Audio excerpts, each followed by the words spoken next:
matter who you are, stay safe, love yourself first, respect yourself first. Do not suffer abuse in any form. I keep repeating that in every podcast of mine. Do not suffer in silence. Any form of abuse, you should say no to it and voice out your feelings the very first time. Let people know that you are undergoing something or you've been treated badly by somebody. The more silent you are, the more the abusers take advantage of you. Why do you think people behave like that? Like, in the start they'll be very good, they'll be very nice, they will show you their best face, or maybe their best mask, and then finally the mask comes off and you can see them really. It could be for either genders, will not be gender biased here. So how can one, you have overcome this challenge and you're so brave enough to share that, how can others who are facing a heartbreak or a breakup like that face it strongly in spite of all the odds? You have got to say no when you want to. Then they will show their true face.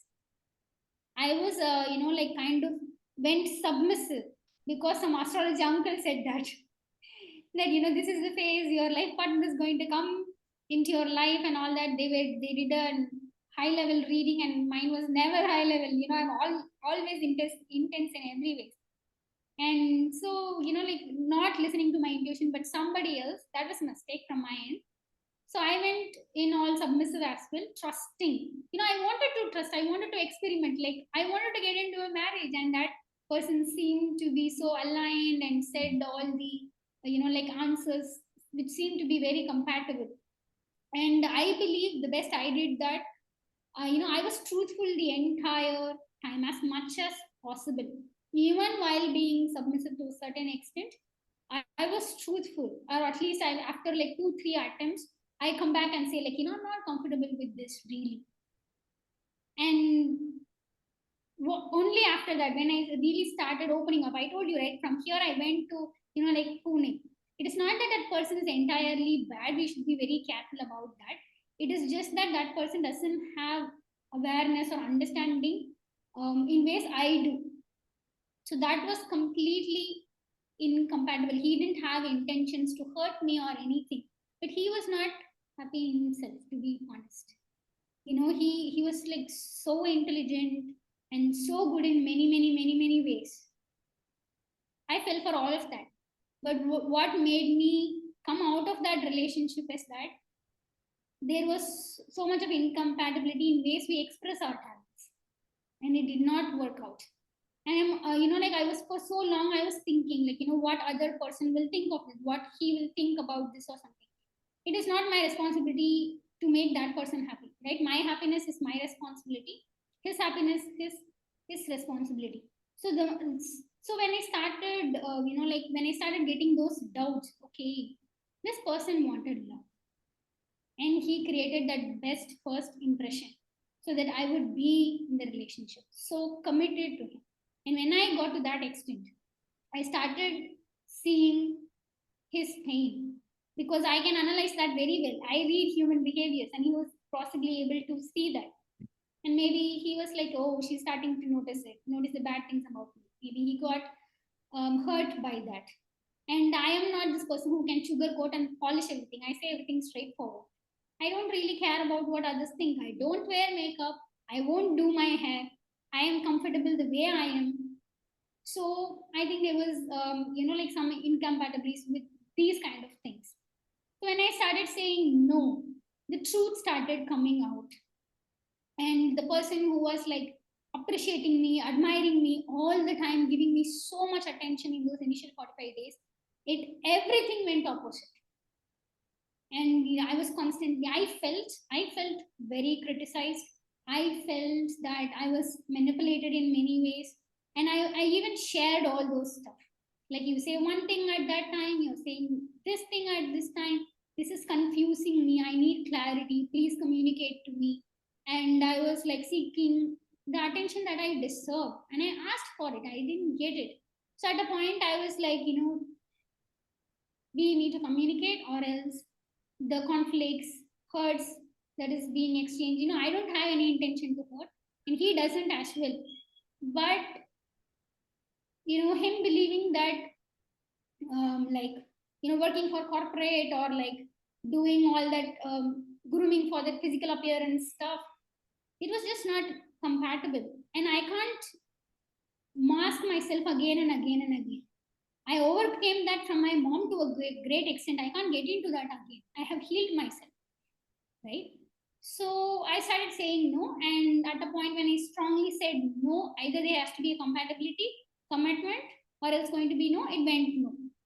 The relationship, like, it was like decided, like to be separated. And at a point, I hastily, made a decision to just get out of it.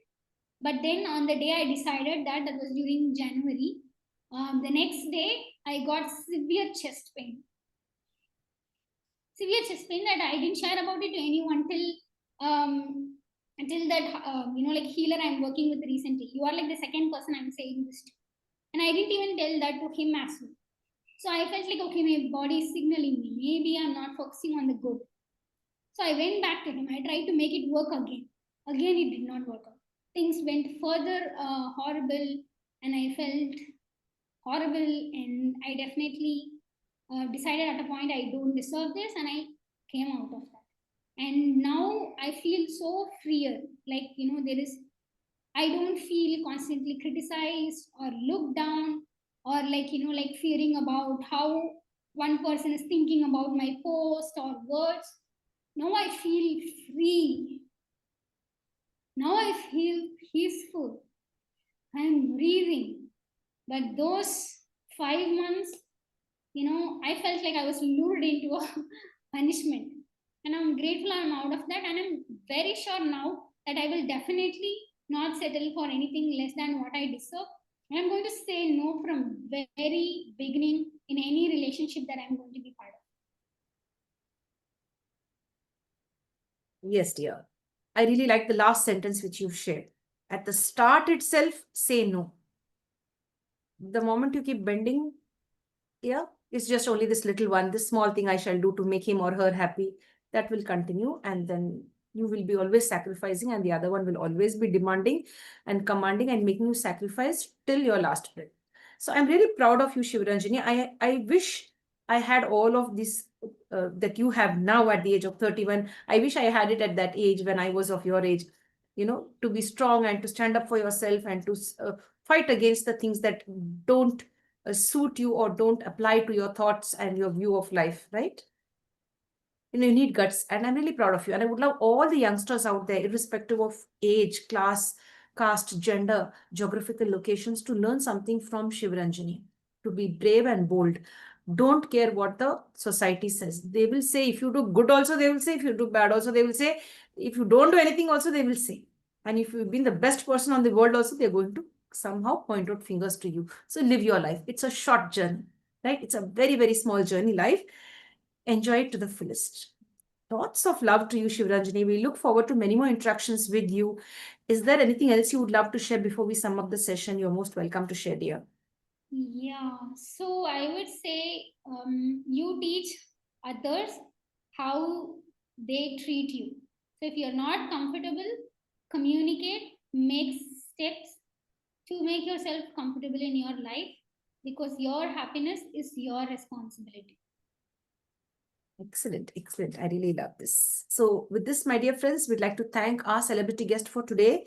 We've requested her to share her journey with us such that it could enlighten and empower others and create awareness in your own lives. Yes, we need to be brave when we listen to stories like these.